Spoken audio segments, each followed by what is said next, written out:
Akin na dito. Kamay.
Kakalimutan natin.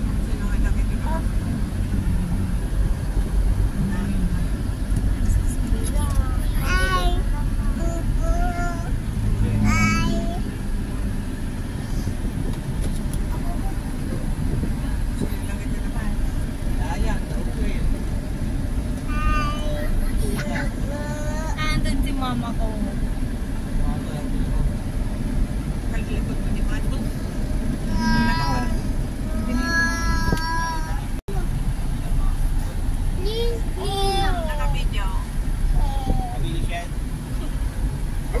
Abot ang gulo ni Bella. Abot ito.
May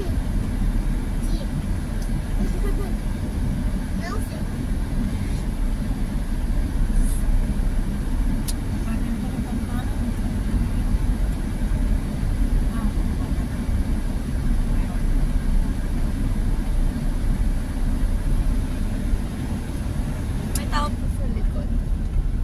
Madami na.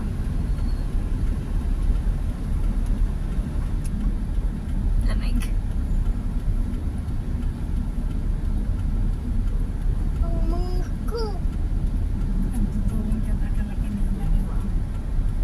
Magpulang sa sana. Siguro. Sa kapasintay ta. Tapos nagtakbo lang. Makasaong. Nalipat.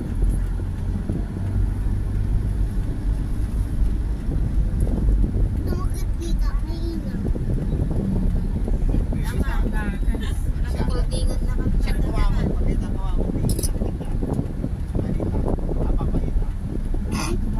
Makikita mo yung galubog? Matutuwa itong tama niya ni dati na. Pabalik ka na dawat. Malupok yung ilungan di ba ng kotse. Nakakawa mo kaya nakatimura eh. Ay ka masig. Ay nga malupok yung kagsipit tao. Ikaw ka tati merendar na. Ay ka pala nakagsipit na nga eh. Kami natin nila kahit na sipit tao. Sipit na kagsipit tao. Hindi ba ito kung tamtawag? Diyan mo man.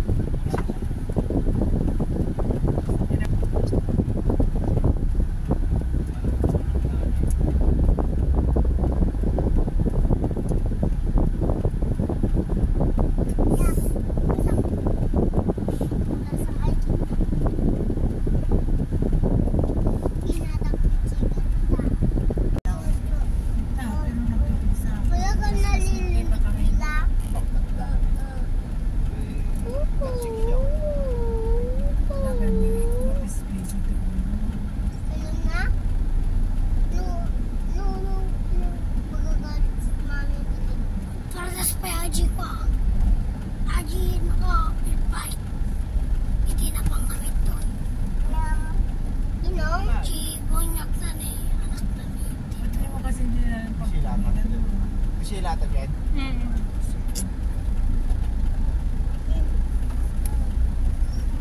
Inom na. Mickey. Inom pa. Tama na. Sarap. Tama?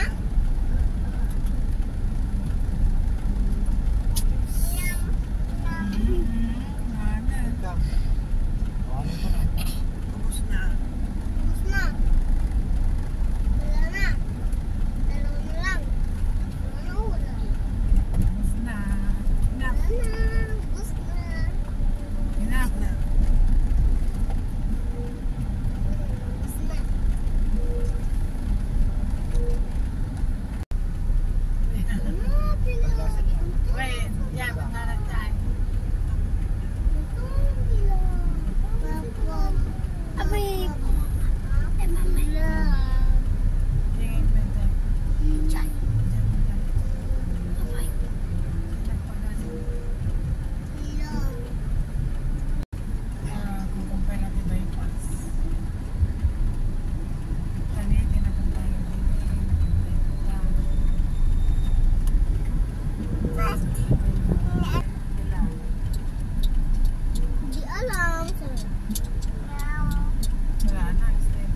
Aji dito. Diretso lang. At na matraffic ang tinatawag dito. Bibigay sa ako. Ang likod.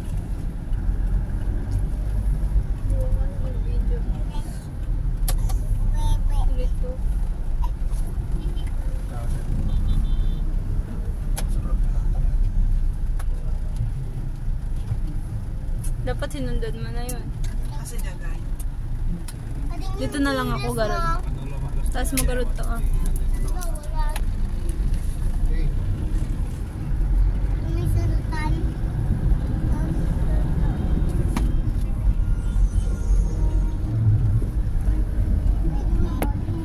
Hindi nakita. Hindi nakita. Banda dito. Slow down, slow down. Basta aday ko. Akin na. Diyan, hindi rin nakapost. Yung pindutin mo may yung dalawang ugat. Ayaw. Kasabay ka. Yan mami, oh yun. Yun nasa baba yung pindutin. Ito. Hindi yan. Yan. Mayaan ito Ay, na. nakaon. Nakaon ka no? Hindi korbada.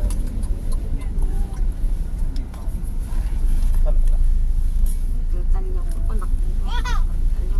Nabali nga.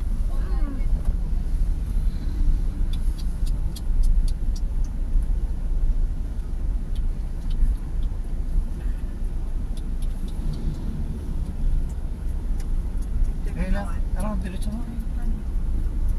Nagadayo. Nagadayo daw pa eh.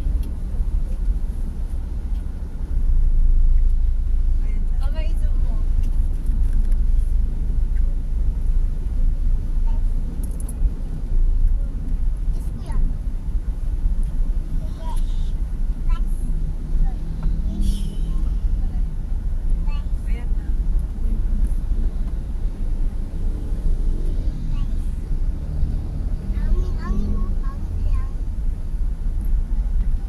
Umarap ito dyan.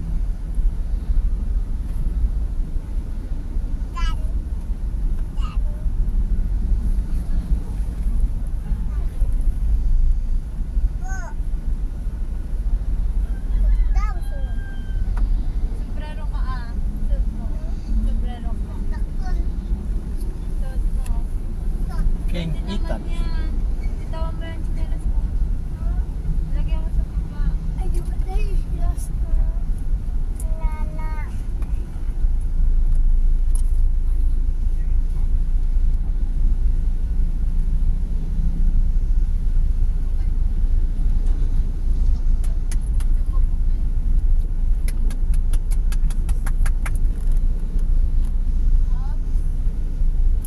Dun sa baba ng dila.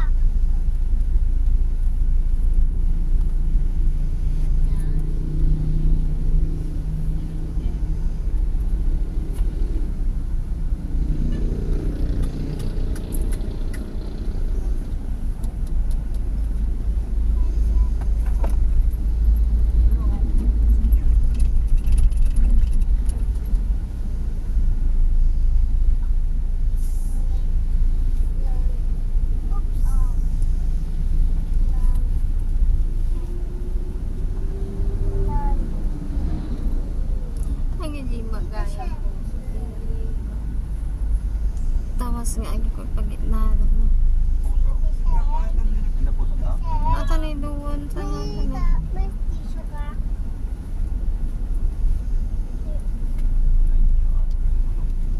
Ay, parang po.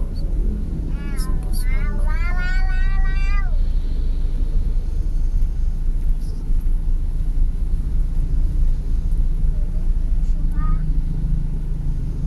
Eh, diretso ka na rin. Parta ka mo? Sa dagat. Eh, parking mo dyan nga daw. Di ba liwas mo? Kita mo likod tayo patingnan. Post siya. Paano post siya? Yung dalawang line. Ito. Sa baba.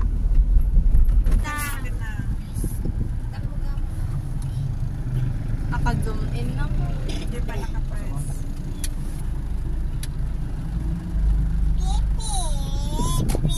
Ipegit mo ito na yung 9.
Maglalakit ng...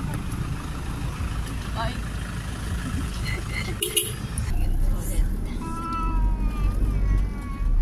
Yan natarosan ko yan. Hindi na mundong. Ito isa mo. Anong harap?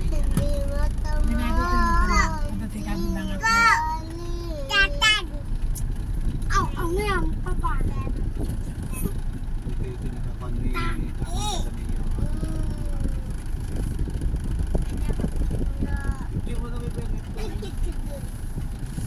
Kinaman ka nga?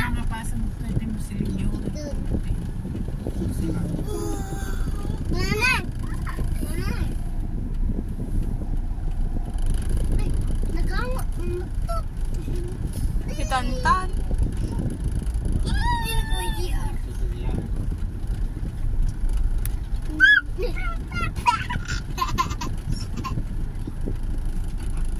Mabindong. Bigay mo kay Gina.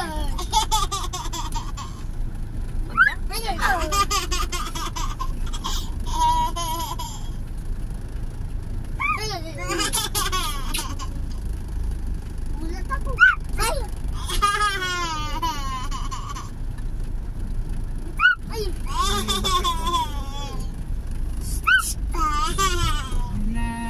Ginikide. Hindi Kuya GR. Doon natin pinipit. Layo-layo pa. Pip-pip! Ayaw lang po! Yung pip-pip! Buksan mo tong bintana.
Ako nakakalit sa kanya.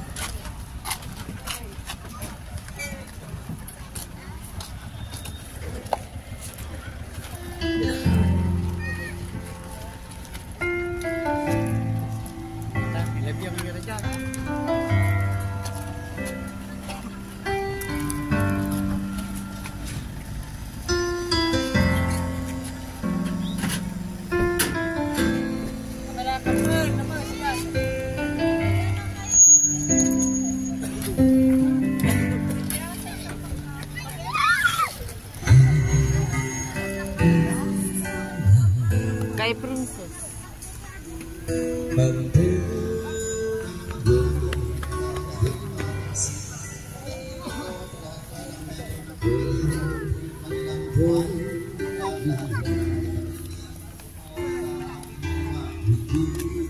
Ay, si TJ kuya. TJ. Ayun na kay mama.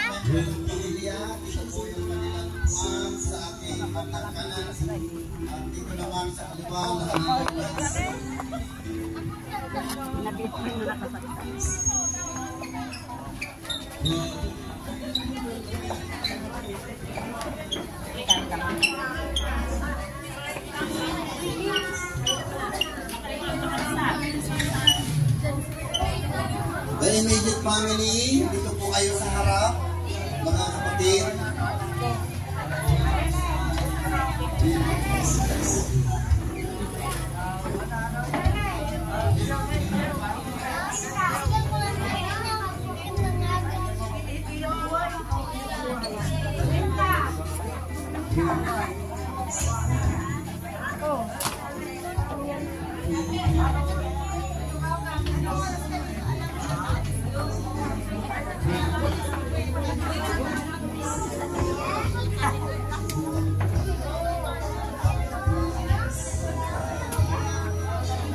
Muli, isang mapagpalang hapon po. Hinihiling ko po sa lahat po ng membro ng pamilya na pulang po natin lahat ang mga upuan po dito sa lugar na nailaan ko para sa inyo.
May kompleto na po ba ang pamilya, mga kapatid?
Okay na po.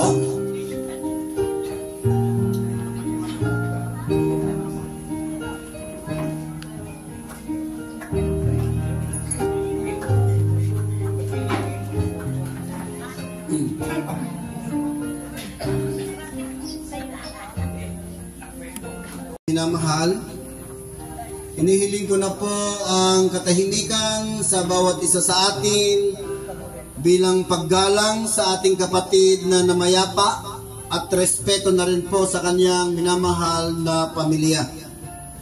Tayong lahat ay narito sa lugar na ito upang formal na po nating ialay sa Diyos ang kanyang katawang lupa ng ating pinakamamahal na kapatid na si Pastora Simones.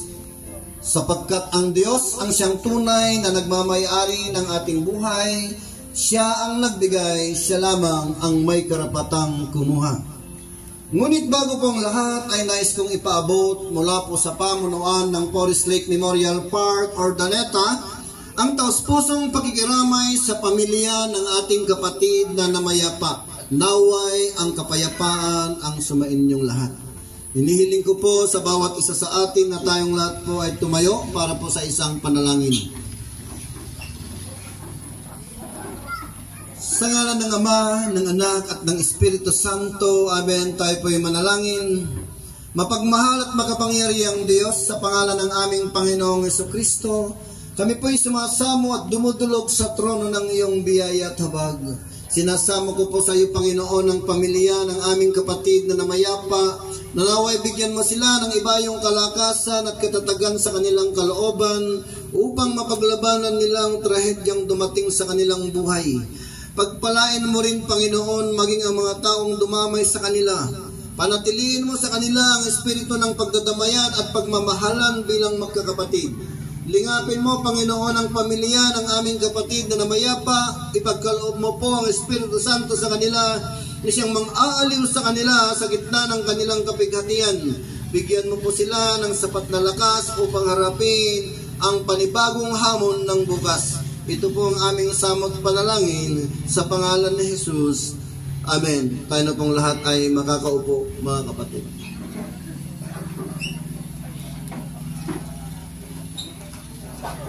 Minsan sa ating buhay bilang mga tao, ang bukas ay di natin alam ang mangyayari. Minsan may mga bagay na nangyayari sa atin na di natin maunawaan. Minsan sinisisi natin ang Diyos bakit nangyari ito. Ang buhay natin ay kahalintulad lamang sa isang usok na makikita mo ng panandalian lamang at tagliang nawawala. Parang isang awitin na may simula at may wakas. Ang buhay natin ay gaya lamang ng isang biyahe na may pinagmulan at may destinasyon. Maikli lamang po ang buhay natin sa mundong ibabaw na ito. Hindi pulingit sa ating kaalaman na sa takdang panahon ng Diyos, ang tao ay malalagutan ng hininga at mamamatay. Ang kamatayan ay anime isang unos sa karimlan na siyang bumabawi sa pagputok ng liwanag ng bukang liwayway.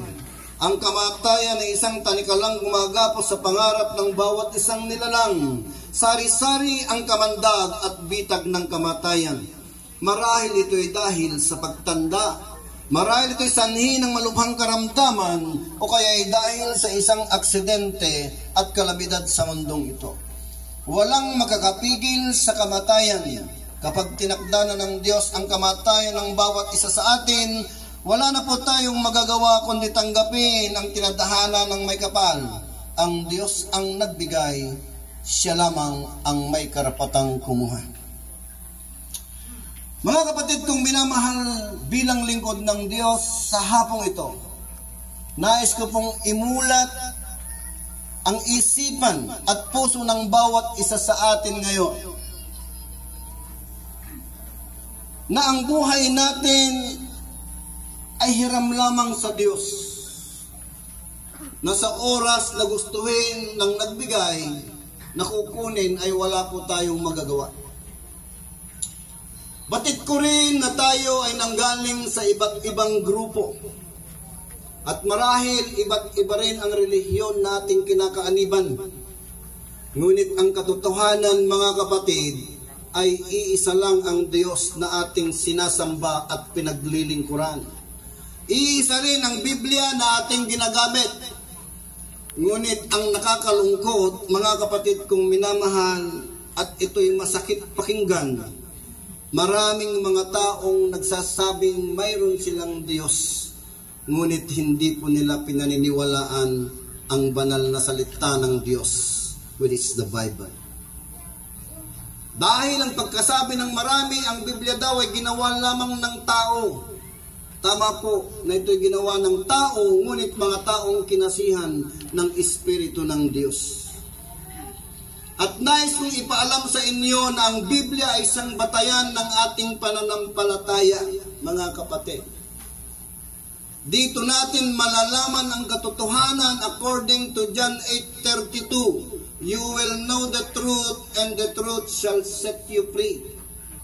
Ngunit kapag hindi ka nagbabasa ng Biblia, kapatid, hindi po ako nanghuhusga bilang lingkod ng Diyos, hindi mo alam kung sino ang tunay na Diyos.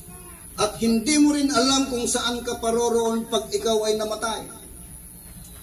Hindi mo rin alam kung paano maliligtas ang isang tao. Dahil lahat po ito'y nakapaloob sa banal na salita ng Diyos. At nakakalungkot, sabi ko nga kanina, na maraming taong nagsasabing mayroon silang Diyos, mayroon silang pananampalataya, ngunit hindi po nila pinaniniwalaan ang salita ng Diyos. According to John 1:1, sa mga nagbabasa ng Biblia, alam na alam nila ito. In the beginning was the Word, and the Word was with God, and the Word was God. Napakaklaro po ng pagkasabi. At pagbaba mo ng 1:14, ang sabi niya doon, the Word became flesh and dwelt among us. Klarong-klaro po ang pagkasabi. Sa Tagalog, ang sabi niya, sa pasimula pa'y naroon na ang salita, at ang salita ay kasama ng Diyos, at ang salita ay Diyos. Pagbaba mo ng 1:14, ang sabi niya doon, ang salita ay nagkatawang tao at namuhay sa piling natin. Sino ba ang nagkatawang tao at namuhay sa piling natin? Walang iba kundi ang Panginoong Hesukristo. So I therefore conclude, as a servant of God, the Word reveals in humanity, which is Jesus Christ. Suma total, the Word and Jesus Christ are one. Pero bakit may mga taong hindi nila iginagalang ang salita ng Diyos? If you believe in the Bible, if you believe in the Word, if you honor Jesus Christ, you must honor the Word. Sa aking obserbasyon, mga kapatid, pag salita na ng Diyos ang usapan, ang daming ayaw makinig. They just living on this earth with their own instinct. Dahil binigyan daw sila ng kaisipan ng Panginoon, tama po. At binigyan pa tayo ng freedom upang gawin natin ang lahat ng gusto natin. They don't even rely on God. They don't even depend on God. But when trouble comes on their life, saka lang sila tatawag sa Panginoon. may Diyos, but they don't believe on the Bible, which is the Word of God. Alam nyo, ang Biblia mga kapatid, this is the manual na pinagkaloob po sa atin ng Panginoon. The Bible, the basic instruction before leaving earth. Kaya kapag hindi ka nagbabasa ng Biblia, sabi ko nga kanina, di mo alam kung saan ka paroroon pag ikaw ay namatay. We cannot be saved. Only Jesus Christ can save us according to His Word. John 14:6. I am the way, the truth, and the life, and no one comes to the Father except by me. Napakalinaw po ng pagkasabi. Sinundan niya sa Acts chapter 4 verse 12. Gawa 4:12, kay Jesucristo lamang matatagpuan ng kaligtasan, pagkat sa silong ng langit ang pangalang Jesucristo lamang ang siyang makapagliligtas na pinagkaloob ng Diyos. Wala na pong iba.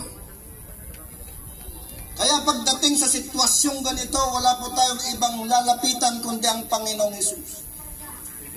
Mga kapatid kong minamahal, kaya't paniwalaan natin ang salita ng Diyos upang magkaroon po tayo ng pag-asa.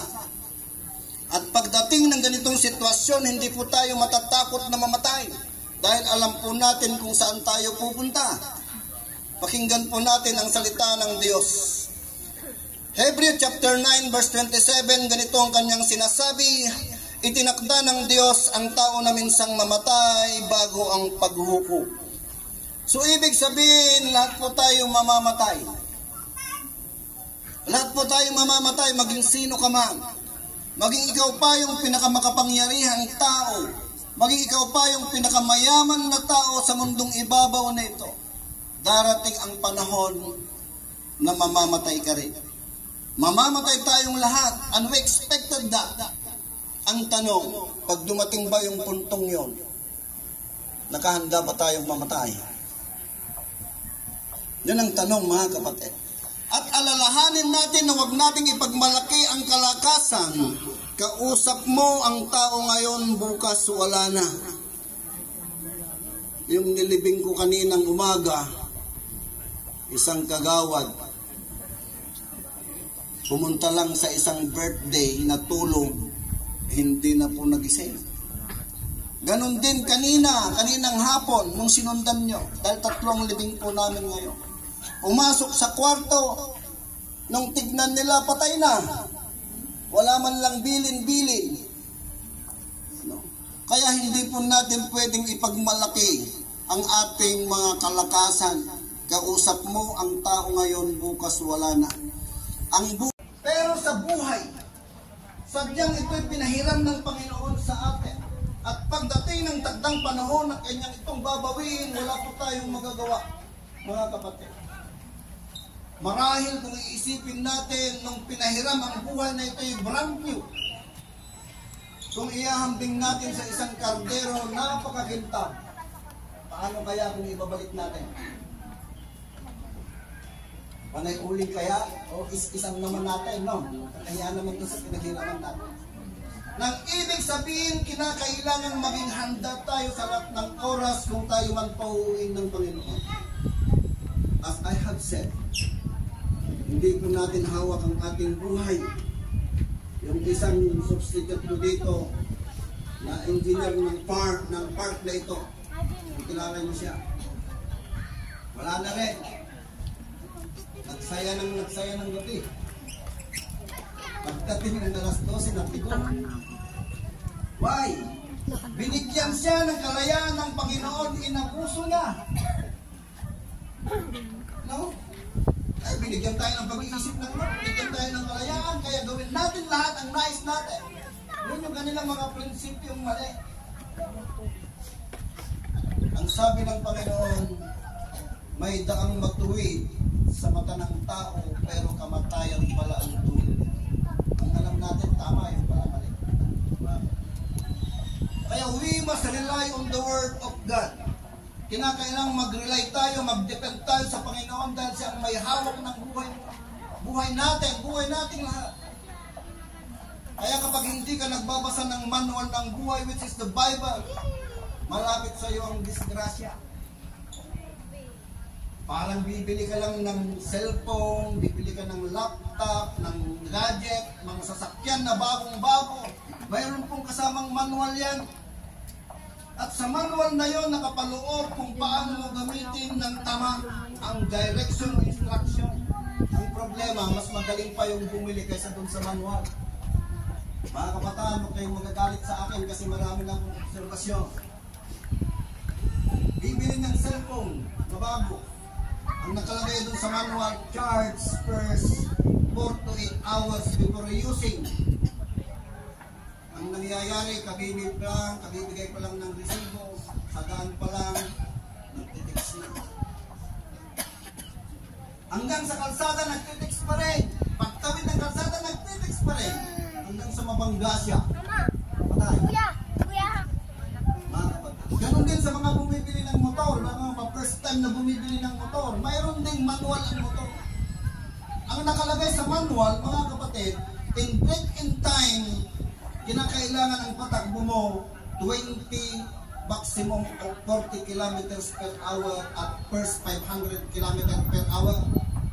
Ang problema, pag mag-break in ka na kasi first time mo, atat ka pa sa pagmamaneho, iinom ka pa ngayon ng isang red horse. Kung mabitig ka pa sa isa, gagawin mong dalawa.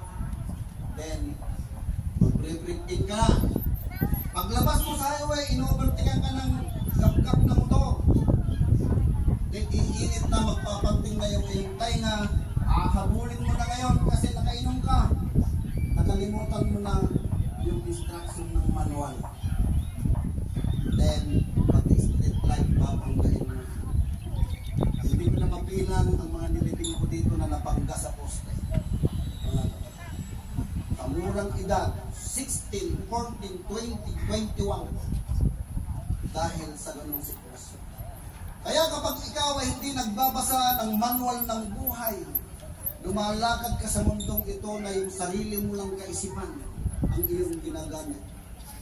My people are perished because they are lack of knowledge. Sabi ko na Isaiah chapter 4, verse 6. Sa aklat ng Hope 14:14 ng Lumang Tipan, mayroong isang katanungan doon na nagsasaad po ng ganito. Ang tao ba kapag namatay ay muling mabubuhay? Alam nyo, ang katanungan ito mga kapatid ay naghintay po ng 400 taon bago po ito masagot. 400 years ang hinintay ng katanungan ito. Walang sino ang mga tao, mga pantas, mga hari na sumagot sa katanungan ito nung kapanahunan. Ngunit sinagot ito ng ating Panginoon Jesucristo sa Bagong Tipan sa 1:75. Ganito ang kanyang sinabi, sumagot si Jesus, ako ang buhay at muling pagkabuhay, ang nananalig sa akin kahit na mamatay ay muling mabubuhay. Di ba ang gandang pangako? Ang gandang pag-asa? Kung ikaw ay naniniwala ka kay Kristo, kung ikaw ay naniniwala ka sa Biblia, pero kung hindi ka naniniwala sa banal na aklat, kapatid, hintayin mo na lang. Paggising mo kapag ikaw ay tinawag ng Diyos, magkaroon nawa tayo ng totoong relasyon sa Panginoon. Hindi lang po yung sakalang tayo tatawag sa Kanya pag mayroon tayong problemang hindi na po natin kaya. Hindi po ganun ang pananampalataya, mga kapatid. Napakamahal po ng oxygen system. Ang Diyos na pinaglilingkuran natin, mga kapatid, at sinasamba ay napakabuting Diyos. Kahit makasalanan ka, hindi kita pwedeng husgahan bilang lingkod ng Diyos. Dahil ang sabi ng Panginoon, kung ipapahayag ng iyong mga labi na ikaw ay makasalanan, humingi ka ng tawad sa Diyos, ikaw ay kanyang patatawarin dahil siya'y tapat at matuwid. Kaya mga kapatid, kung hindi ka nagbabasa ng Biblia sa kulpa ng iyong kapanganak, umpisa ko na magbasa ng Biblia para alam mo kung saan ka pupunta. Mga kapatid, at alam mo kung sino yung tunay na Diyos na makapagliligtas. Kasi ang pagkaalam natin, mga kapatid, kapag gumagawa tayo ng mabuti, wala tayong tinatapakan tao, nagsisimba ka naman, hindi sa ating mga gawa upang walang ipagmayabang ang sinuman. Mga kapatid, Hindi mo pwedeng sabihin na ako ang gumawa ng school, ako ang gumawa ng barangay hall, ng health center, ng kalsada, maliligtas ako. Bakit kaya hindi binasin ng Panginoon ang kagawa din ng mabuti? Especially, bato-bato sa langit, ang tamaan huwag magagalit. Especially mga nakaupo. Pag may sakit ang iyong pamilya, pumunta ka sa opisina niya, magbibigay yan. Pag may bagyo, magbibigay ng ayuda yan. Mas magaling pa nga sila sa ating Panginoon. Kasi si Jesus Christ, ang nakita ko lang na binuhay niya, si Lazaro. Sila, binubuhay nila lahat ng kursunada nilang patay para bumuto. Tama, mali? Mga butante, huwag kayong magsinungaling, totoo yung... Alam niyo ba yung KBL, mga kapatid? Hindi kinusang bagong lipunan, ha? Yung KBL, kasal, binyag, libing. Yun lang ang pasok na sa simbahan. Opo, totoo po. Marami po akong kaya wag po natin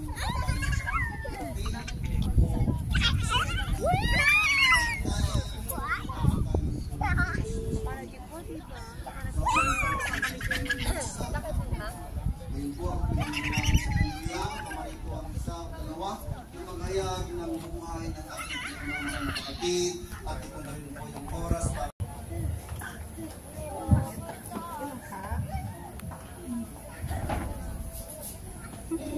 Nandang na lang tayo atin sa ako. Diyaman na. Ganyan yung abing na may naging pagladigit sa dami. Kung sabi ko nga nagtay Nagkakawatin niyo ba ako? Tamok, tingnan ko. Ako mga nagkamkamal yan na.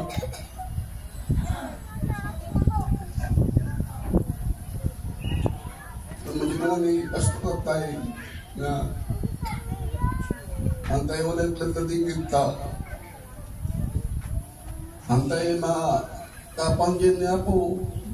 Nung antay na matay. Sulang hindi dalang niya patay lang hindi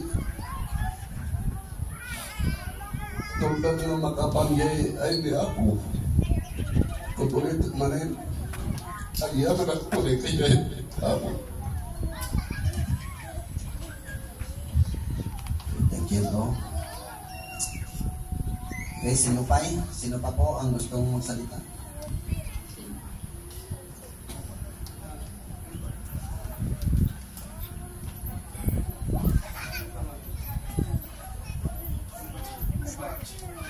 Kanya-kanya po sa mga gustong magsalita.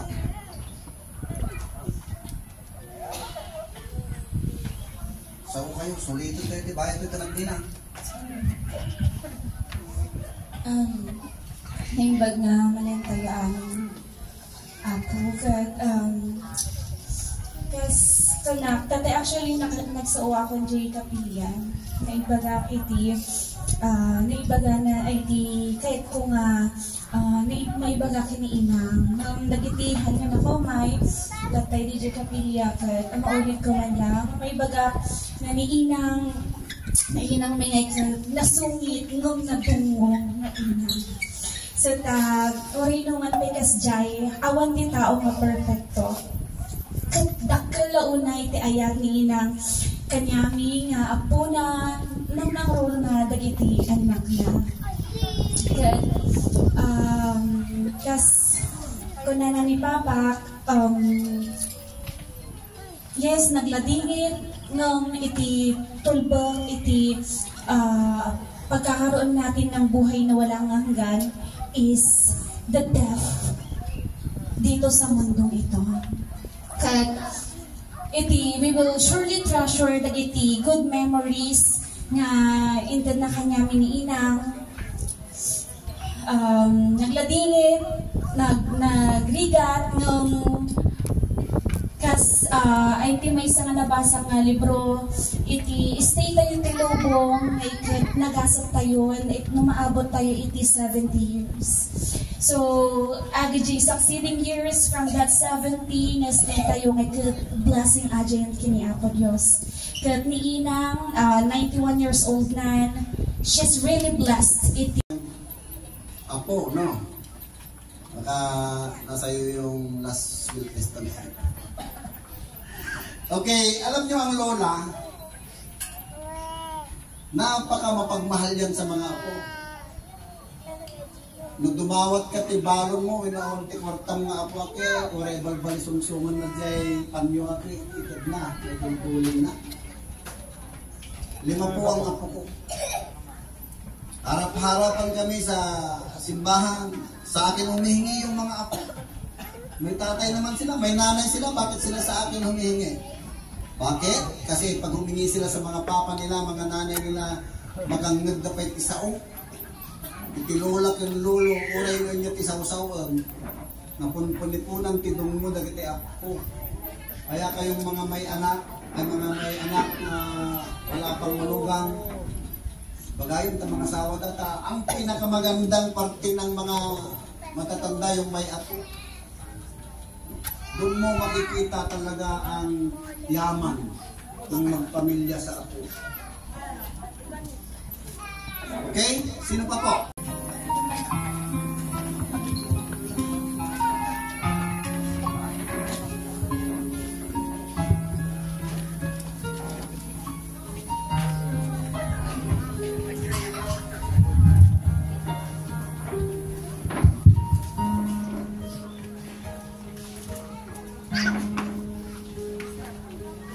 Nooy munting batang inaakay,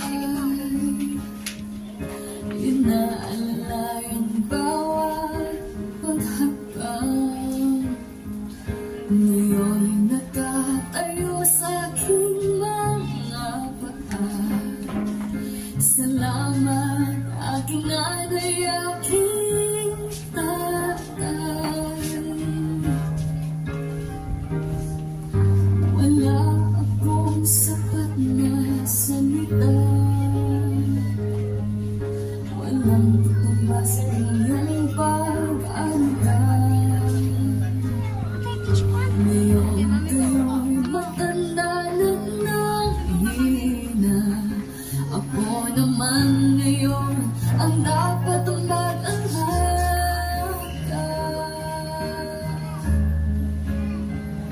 Kayo ba'y aalalayan at kakahindi? Okay, mga pamilya po sa likod. Sige po, mga nasa likod po. Nakamag-anak, kanila po kayo. Nabandayan kung may sakit, dadapi ano Nakamag-anak po. Mga po, sige na.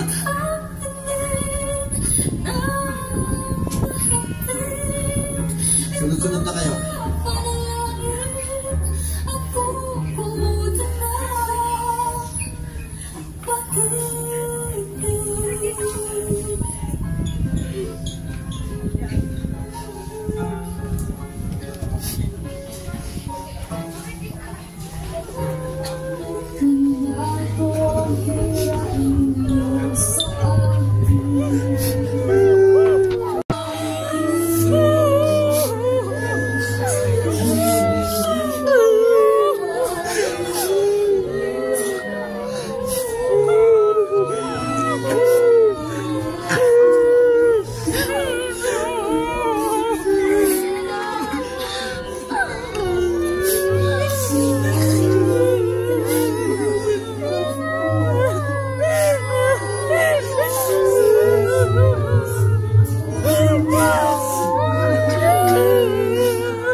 Okay, immediate family, sige po, sabay-sabay lang po kayo.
Madami. Parang mga ganito-ganito lang.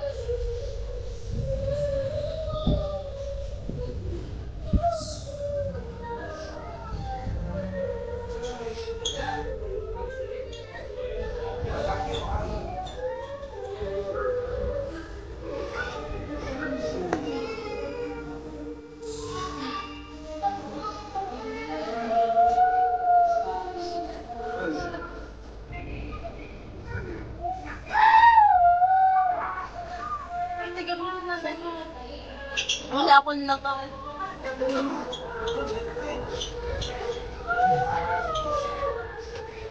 Sige, immediate family, sabay-sabay lang po kayo.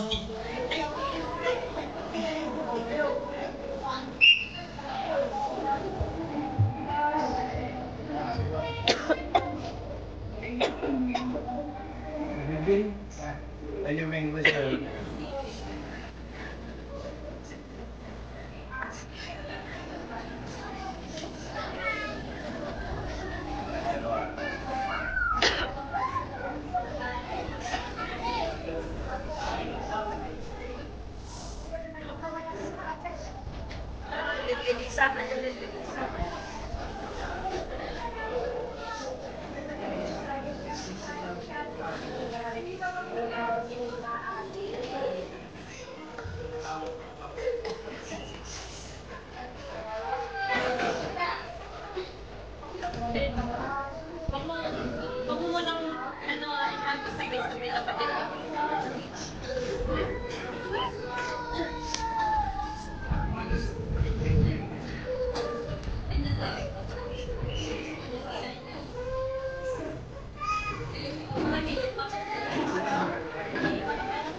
Okay, tayong lahat po ay sumayo. At iaalay na po natin ang katawang lupa ng ating pinakamamahal na kapatid sa kanyang ulihantungan. Makapangyarihan Diyos na lumikha ng lahat ng bagay at kung saan nilikhang isang tunay na nagpamayari ng lahat ng bagay na nasa amin. Kami po'y nagpapasalamat dahil minabuti mong tawagin sa iyong piling ang aming kapatid na si Pastor Ramones. At sa oras na ito ay amin pong niaalay ang kanyang katawang lupa sa kanyang uling hantungan sa duyan ng iyong walang hanggang pag-ibig. Dalhin mo siya sa iyong piling pagkat ikaw ang tunay na nagmamayari ng aming buhay. Lupa sa lupa, abo sa abo, alabok sa alabok. Mapalad ang mga namatay kay Kristo sapagkat sila ay may pag-asa ng walang hanggang buhay. Amen. Hinihiling ko po sa lahat po ng naghawak ng lobo na pupunta na po tayo sa labasan, stay in one place. At pagkatapos ko po basahin, may play ko na langin, bibilang po ako ng 3 at sabay-sabay po natin pagkakawalan ang mga lobo. Mga nakahawak po ng lobo. Stay in one place. Pagkatapos ko basahin, may play ko na langin, bibilang po ng 3 at sabay-sabay po natin pagkakawalan ang mga lobo. Get ready! Get ready! Eternal rest grant and the Pastora Simones, O Lord, and let your perpetual life shine upon her. She will rest in peace. Amen. 1, 2, 3. Release the balloons. Ang pagkakawala ng lobo ay sumisimula sa pagkawala ng kalungkutan ng kabigatian na ating nadarama sa pagpanaw ng ating mahal sa buhay. Gawin natin ito upang ipagpunyang matagumpay na buhay ng ating pinakamamahal. Muli mula sa amin dito sa Forest Lake Memorial Park, kami patas pusong nagpapasalamat sa inyong pagtagpilig sa amin. Sa kabila ng inyong kabigatian ay amin kayong napaglingkuran. Sumayin niyo ang pagpapala ng Manipal. Pagpalain tayo ng kasama, ang kasanak at ang kasasusa.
Pagigingin na binagon ko.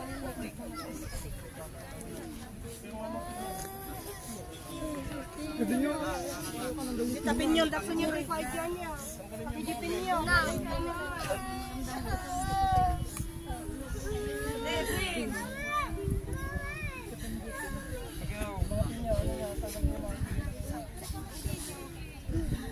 Mababala po, ma'am. Tabong ka na, oh. Great.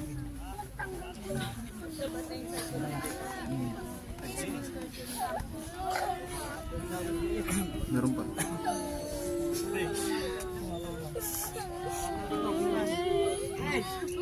Tabong ka na, libre.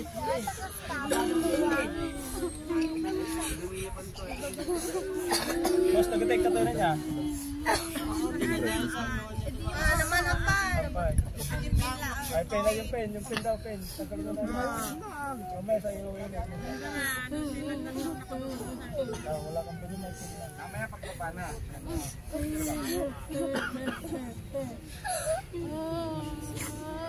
Tama lang.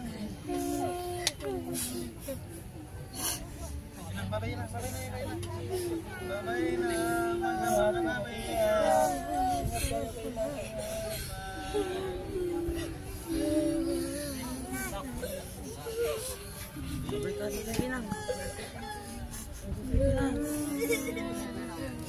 Flying kiss na kayo lang. Flying kiss na.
Ay,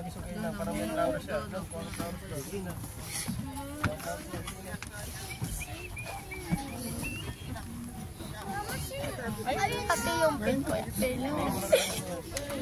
Pin niya, nag-pin. Ipin lang niya. Ako nyo na yung pin niya. Pin niya. Sabi namin yan. Iba ka niya kanina. Wala na. Ilagay na lang pin niya.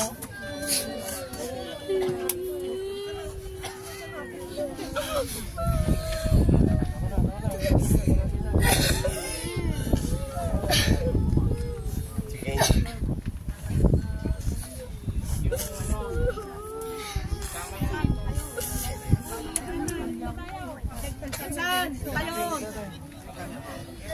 Awalon. Sarada. Ajay. Ajay.